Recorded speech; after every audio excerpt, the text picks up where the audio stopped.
Welcome to Village Books. Hello, I'm Andrew, and on behalf of the staff and management here, I want to welcome you to this Literature Live event.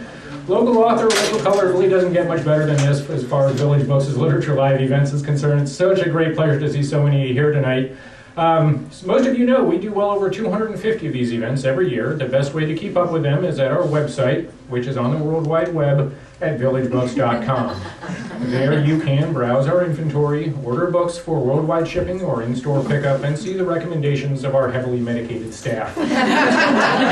You can also search for titles which we are now able to print on our new Espresso book machine. That is also at our website. If it's an out-of-print title or a self-published title, check there. We may be able to print it for you right here in the store.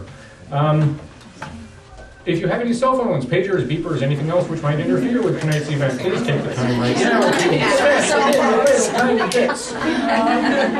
so I don't have to later. If you're expecting the Western Union telegram, please wait in the back. The public restrooms are through the double doors next to the staircase and on every floor of this building next door. I think that's everything. So, how many of you know Jen? How many of you know Kate? How many of you know Kate? Not so fast, not so fast. It's a pleasure for me to introduce her tonight. Ladies and gentlemen, I give you Kate Christie. So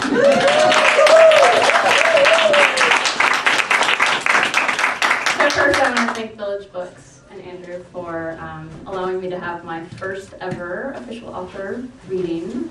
This is one of my very favorite independent bookstores in the world, so and thank you to all of you for coming out tonight. It's great to see all the faces. Some I know, some I don't. Yeah, so it's great to be here. Tonight I thought I would do kind of a normal format for readings, which is talk a little bit about the book, maybe 5 minutes worth, then do a reading where I'll choose from probably 3 different chapters, and that'll take about 15 minutes. And at the end of the reading, I will open it up to any questions that people might have. So think of your questions while I'm reading, and we'll go from there. Let's see. Oh, and reading, or signing, which is the important thing I'm supposed to tell you. Afterwards, I will be signing any copies that people have picked up. And I encourage you to come up and just say hi and chat. If you don't have a book to sign, that's great. You can pick up, I made some bookmarks, and they have my website on them. So if you want to just come up and say hello, and I would appreciate meeting you all. All right, so without further ado, the book, which any of you have? I should probably have a copy. So I can reference this. The book Solstice is a novel, as you all know. It's my first novel, and it tells the story of Sam Delaney and Emily McKenzie, former high school soccer teammates who reconnect in Seattle as adults. These 2 characters are from Seattle, or are from Michigan originally, and Sam was a senior in high school when Emily was a freshman, and they played soccer on their high school team together.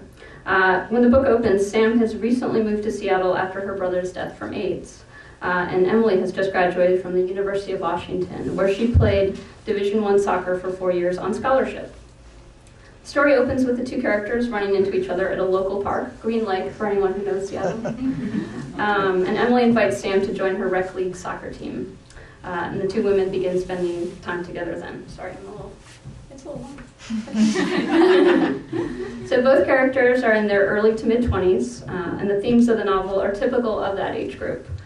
Moving away from home, falling in love for the first time, and in Sam's case, coming out to parents who were less than supportive of her gay brother. I actually wrote the first draft of this novel about 12 years ago, when I myself was a 20-something Seattleite, playing a lot of rec soccer. But I didn't try to get it published then, partly because that draft wasn't, really what I wanted it to be. I was young and learning how to write still, but also because one of my mentors from college, a writer who's now a columnist for the New York Times, someone who I count as a friend and really respect a lot, recommended I not publish a novel with gay content until I had already established myself as a writer, capital A, capital W.